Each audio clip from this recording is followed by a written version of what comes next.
উচিত। নামাজে মনোযোগ বসাবার জন্য অনেক করণীয় আছে। নামাজে মনোযোগ ধরে রাখতে পারেন না, এই সমস্যা কি আপনাদেরও আছে ভাই? আছে? নামাজে মনোযোগ ধরে রাখতে পারেন না?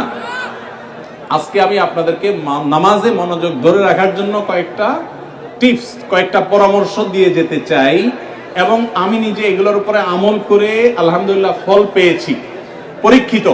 এরকম আমলগুলোর মধ্যে এক নম্বর হলো, ভালো করে শুনেন, এক নম্বর হলো চোখের হেফাজত করবেন। চোখের, মোবাইলে বা বিভিন্ন ভাবে চোখ দিয়ে হারাম জিনিস দেখেন, মেয়েদের ছবি দেখেন, ফিল্ম দেখেন, নাটক দেখেন, বিভিন্ন হারাম জিনিস দেখেন, এটা আপনি বন্ধ করেন।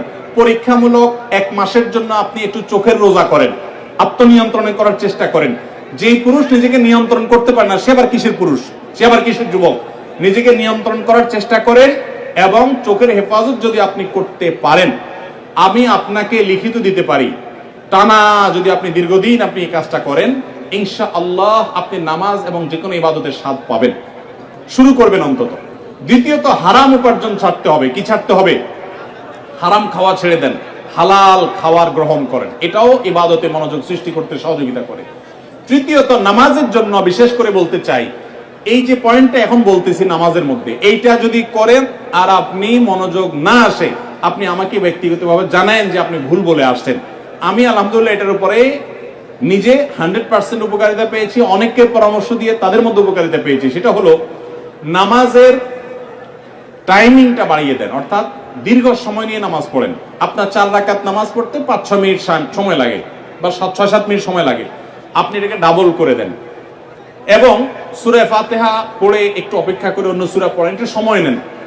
একইভাবে রুকুতে গিয়ে একটু লম্বা সময় ধরে তাসবিহ, সাধারণত আপনি 3 বার তাসবিহ পড়েন, এবার আপনি 6 বার 7 বার পড়েন, 9 বার পড়েন, আরো বেশি করে পড়েন, একটু সময় বেশি নেন। রুকু থেকে উঠেই আবার সিজদা যান সব সময়, আজকে সেটা করেন না। রুকু থেকে উঠে একটু দাঁড়ান, একটু অপেক্ষা করেন, একটু দেরি করেন। নবী সাল্লাল্লাহু আলাইহি ওয়াসাল্লাম রুকুতে যে পরিমাণ সময় থাকতেন, রুকু থেকে উঠে দাঁড়িয়ে তার কাছাকাছি, কারিবা মিনহু হাদিসের ভাষ্য, তার কাছাকাছি থাকতেন, অথচ আমরা রুকু থেকে উঠেই দৌড় দিই। তো আপনি উঠে একটু অপেক্ষা করেন, দাঁড়ান, অন্য সময়ের চাইতে ডাবল সময় দাঁড়ান। এভাবে যদি প্রত্যেকটা কাজ আপনি সময় নেন এবং ধীরে ধীরে করেন, ইনশাআল্লাহ বিইذনিল্লাহ আপনি নামাজের মধ্যে মনোযোগ দেখতে পাবেন।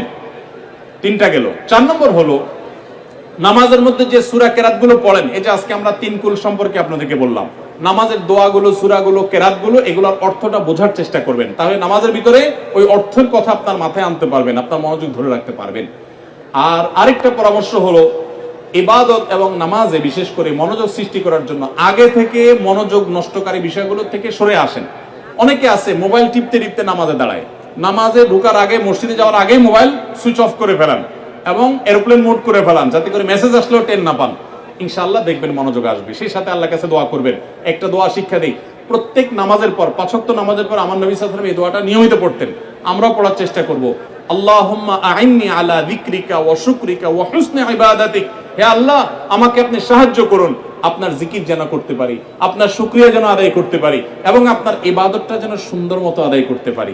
এই দোয়াটা 5 ওয়াক্ত নামাজের পরে অর্থ সহকারে বুঝে পড়বেন, ইনশাআল্লাহ আপনার নামাজে আপনি মনোযোগ ধরে রাখতে পারবেন। আল্লাহ আমাদের সবাইকে তৌফিক দান করুন।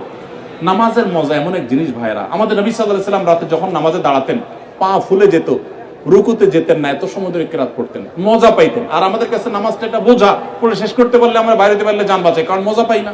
এই জন্য নামাজের স্বাদ আনার জন্য, মনোযোগ সৃষ্টি করবার জন্য এই আমলগুলো আমরা লক্ষ্য রাখবো। আল্লাহ তৌফিক দান।